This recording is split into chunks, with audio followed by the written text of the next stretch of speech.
బీసీలను అన్ని విధాలుగా ఆదుకునే బాధ్యత తెలుగుదేశం పార్టీదేనని, తెలుగుదేశం అధికారంలోకి రాగానే బీసీ సంరక్షణ చట్టం అమల్లోకి తెస్తామన్నారు. నోకసాని బాలాజీ రాష్ట్రంలోని బీసీ సోదరులను అన్ని విధాలుగా ఆదుకునే బాధ్యత తెలుగుదేశం పార్టీదే అన్నారు. ఒంగోలు పార్లమెంట్ అధ్యక్షులు నోకసాని బాలాజీ బీసీ సోదరులకు ఈ విధంగా భరోసా ఇచ్చారు. జైహో బీసీ కార్యక్రమంలో ముఖ్య అతిథులుగా ఒంగోలు పార్లమెంట్ అధ్యక్షులు నోకసాని బాలాజీ మరియు గిద్దలూరు టీడీపీ ఇన్ఛార్జ్ ముత్తుమల అశోక్ రెడ్డి మరియు తదితరులు హాజరయ్యారు. ఈ సందర్భంగా వారు మాట్లాడుతూ తెలుగుదేశం పార్టీకి ఎల్లవేళలా వెన్నుదన్నుగా నిలిచింది బీసీ సోదరులే అన్న ఎన్టీఆర్ స్ఫూర్తితో తెలుగుదేశం పార్టీ అధినేత నారా చంద్రబాబు నాయుడు బీసీ సోదరులకు పెద్దపీట వేసి అనేక సంక్షేమ పథకాలు ప్రవేశపెట్టడం జరిగిందన్నారు.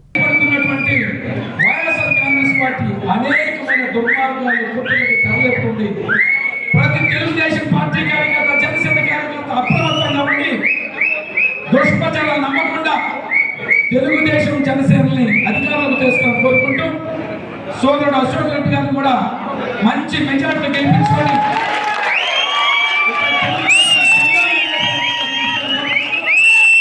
చివరిగా మరొకసారి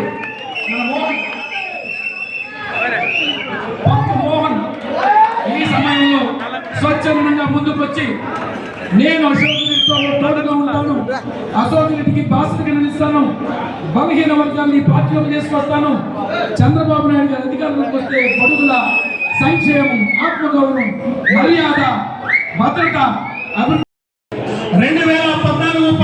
2014 సంవత్సరంలో మీరందరూ ఎంతో ప్రేమతో ఓట్లు వేసి నన్ను శాసనసభ్యుడిగా మీరు గెలిపించారు. మీరు ఏ బాధ్యత తీసుకుని నన్ను ముందుకు పొమ్మన్నారో ఆ బాధ్యతని నేను చిత్తశుద్ధితో స్వీకరించి నిరంతరం గ్రామాల అభివృద్ధికి, పేదవాడికి సంక్షేమాన్ని అందించేదానికి నేను 5 సంవత్సరాల కాలంలో పనిచేశాను.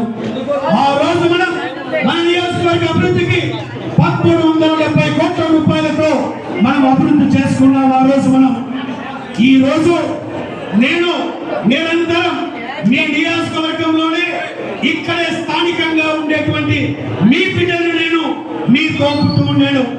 ఏ సమస్య వచ్చినా మీకు 5 సంవత్సరాల కాలంలో అందుబాటులో ఉన్నాను. ఇదే కాదు, నేను 19 ఎలక్షన్స్ లో ఓడిపోయిన తర్వాత కూడా నియోజకవర్గంలోనే స్థానికంగానే అందుబాటులో మీకున్నాను.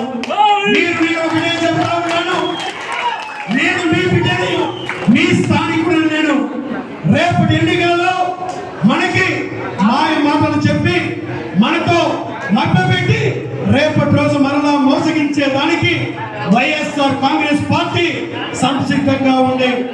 మీరు ఒకటే గుర్తు పెట్టుకోండి, మీ వారినైనటువంటి నన్ను ఆదరించండి. రేపటి ఎన్నికలలో తెలుగుదేశం, జనసేన పార్టీల తరఫున ఉమ్మడి అభ్యర్థిగా నేను పోటీ చేస్తా ఉన్నాను.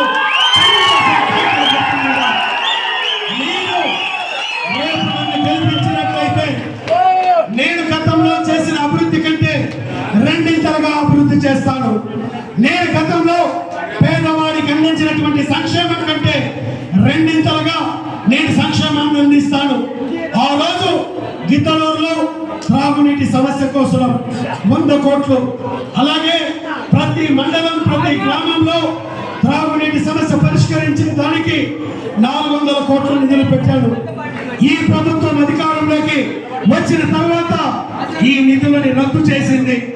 ఇదే కాదు, మనకి అన్ని రకాలుగా గిద్దలూరులో రైల్వే ఓవర్ బ్రిడ్జ్ సమస్య, దీనికి నేను బైపాస్ రోడ్ ఏర్పాటు చేసి 100 కోట్ల రూపాయల నిధులతో దానికి నేను మంజూరు చేయించున్నాను. ఈ ప్రభుత్వం వచ్చిన తర్వాత వాటిని కూడా రద్దు చేసింది. ఇదే కాదు, పేదవారి ఇల్లు 1420 ఇల్లు టిట్కో ఇల్లు నేను కట్టిస్తే పేదవారికి ఇవ్వకుండా ఈ వైఎస్ఆర్ ప్రభుత్వం అడ్డుకున్నది.